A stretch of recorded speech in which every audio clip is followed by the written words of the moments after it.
I'm super stoked about the 8th season. It's Survivor Galapagos Battle of the Ages, and this is a huge twist for me in terms of the tribal division, because on 10 gauge we typically don't have a very large age range, maybe up to 4 or 5 years apart, but this season we've got our youngest being 14 years old and our oldest being 26 years old, with a difference of 12 years, and that's pretty phenomenal. So we've got the young tribe, which is El Sol, starting off with Jacob.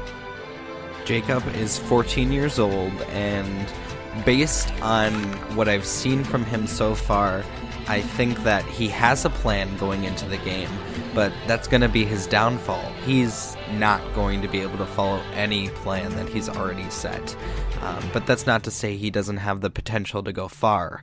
I think he could be likable if he doesn't make enemies, and he said that's one of his goals, so who knows?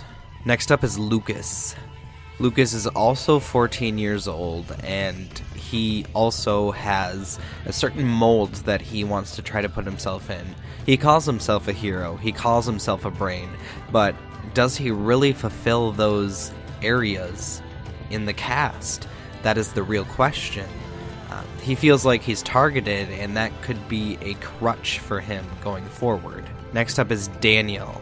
So Daniel is our last 14-year-old in the cast, and I have to say, based on what I've seen so far, he's at least an interesting player. He seems cutthroat, like he's gonna want to make moves, but I think he might come off a little bit strong. The only benefit he might have is being on the young tribe. I think that entire tribe is going to overplay their games from the start, and if he can manage to fit in with that aspect, he could take control and really slash whoever he wants. Next up is Lewis. I think Lewis is a little bit ambitious in what he wants to do in the game. He wants to play a perfect game. He wants to have 0 votes against him, and then when he goes to the final tribal council, he wants to get the entire jury members' votes. And he thinks that he could be seen as a threat based on some of the aspects in the game, but I think he might be a little bit surprised about the other cast members and their abilities, and he might have to kind of adapt to each person's skill level, and I think that could really hurt him in the end. Next up is Bryant. He is 15 years old. He is actually a lot more mature than his other tribe mates. And while ideally that would be a good thing for someone who's younger, that could actually be a bad thing for him in the game. It could either make him a leader, which could be a good position, or it could make him an outcast, which could send him right out of the game. It's really a big question mark. But I think in terms of strategy, he could really pull something together, and if he just survives in this game, he could really go far. Last up is Andrew on the El Sol tribe. Andrew is also 15 years old, but I think he has less maturity than some of his other tribe members. However, I don't think he's stupid by any means. I think he has a certain enthusiasm that could really keep him in the game, and I think he will get into a good alliance somewhere down the line. But as far as whether he's good enough to win the game, who knows? So the next tribe that we have is the Escudo tribe, and they are the middle-aged people, so to speak. There are a couple of 15-year-olds on this tribe as well, beginning with Joel. Joel just seems like he's on the right path to get late into the game. I think he has a sense that some people overplay the game early, but I also think that he knows that trying to play under the radar is really not the right decision. And so with those two things in mind, I think he could really get himself together mentally to play this game. Next up on the Escudo tribe is Will, and he is 16 years old. He is one of the more interesting cast members, because I feel like when he comes out and he just talks to people, he seems somewhat nice, or at least somewhat neutral, but in all reality, he's probably hating the person he's talking to. And I think it's him showing his bluffs that could be his weakness, just not being able to maintain the sort of lies that keep your social game afloat. Next up is Ethan. I have been trying to get Ethan to play in my game for quite a few seasons now, which would translate to about 2 or 3 years, and now he's finally playing the game. And I'm pretty excited about it because I think he could have what it takes to go far into the game alone, but I think there are some people in the cast that could really benefit him if he plays this game properly or doesn't get outwitted.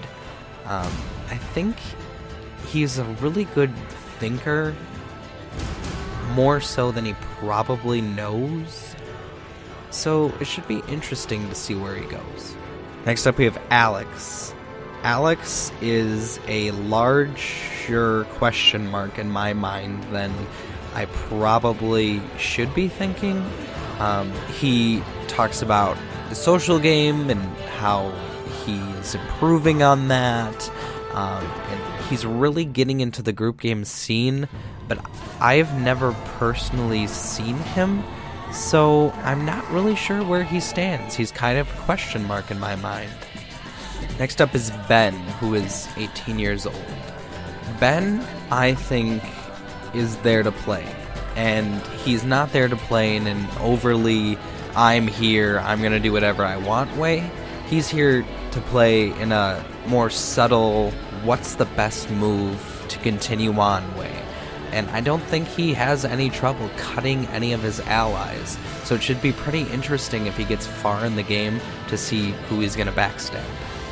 Next up we have Nate. Nate is also 18 years old, and I think he could be a pick to win, like a dark horse type of pick that no one necessarily expects to win, but could pull it out towards the end of the game. I think he's smart, he doesn't want to underestimate anyone, I think he seems nice, and he doesn't seem like a threat, like a lot of other people in the cast are probably entering the game and being perceived as. So I think Nate really has this game to lose, and it'll be interesting to see if he can maintain his sort of thinking. The last tribe, and the most interesting, I think, is the Serpiente tribe, which is the old tribe in Survivor Galapagos. Beginning with Josh. Josh is kind of an interesting player because he wants to win, and he's going to try his hardest to win, but his paradigm or view of himself is that he is not going to win. And I don't know if he's just trying to trick himself so he doesn't overplay the game, or if he just doesn't exude enough confidence to get that far in the game. I'm really wondering where he's gonna lie with the lack of confidence, or if he's just kind of played it up that I'm not gonna win, but he really knows he could win. Rich is kind of an interesting player for me. Because I think Rich is entertaining, I think he is pretty smart, but I really feel like he is going to be someone who defines the word cutthroat, and maybe not in the best way possible. I think he kind of lives off of those types of moves where you directly backstab someone, and while they're interesting for us, it's not really smart for them, and I think he might make a fatal move like that, which could cost him the game in one way or another. Next up we have Alexandra.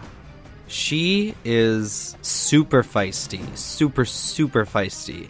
I don't think she has what it takes to ever win the game, but I think she is absolutely entertaining, and I think that she does have a sense of the game, but she just can't hold words back sometimes. When something gets to her, she just has to speak her mind, tell people that they're dumb, or that, they broke her trust, and I think that's not necessarily the way to play the game, and that's going to catch up with her. And if it doesn't, she's going to be one lucky gal. Next up we have Cigar. So basically Cigar has a reputation coming into the game that's not necessarily a good one, but could be beneficial to him depending on how he plays it. But he is definitely the person that I think has a huge shot at the title of Soul Survivor. And mainly because I can see the blood in his eyes. I can see that he wants the title more than anyone else. But he just has to be smart about it, and I think he can be. He just has to be careful. Next up we have Claire. So what can I say about Claire? She perceives herself as literally the nicest person to ever be birthed and placed on this earth. And I almost wonder sometimes, is it disingenuous? It is so genuine. Is it disingenuous? And I think that she could come across that way to people who don't already know her. And that could be terrible for her game. But I also think it could be really good for her game because she seems to be the person, the mediator, who's going to be inside of every situation, but is really going to be calling the shots. I think she has a dark side to her, and someone in this game is really going to get bit. Last, we have Raymondo. And Raymondo, I think, is a less known player. But from the first time I saw him, I honestly just had a really good feeling about something. Like, he had the potential to get to the end and win. He wants to play the game with as much integrity as possible, and I think he is going to be focused on the social game. But I just have this funny feeling that he is not going to be anything like the hero. The Battle of the Ages really comes down to young, middle-aged, and old. Can these players break out of their molds and survive, or can they really fit into their molds and adapt into the place they've been put in? How do these divisions affect the cast? And that is really the biggest question.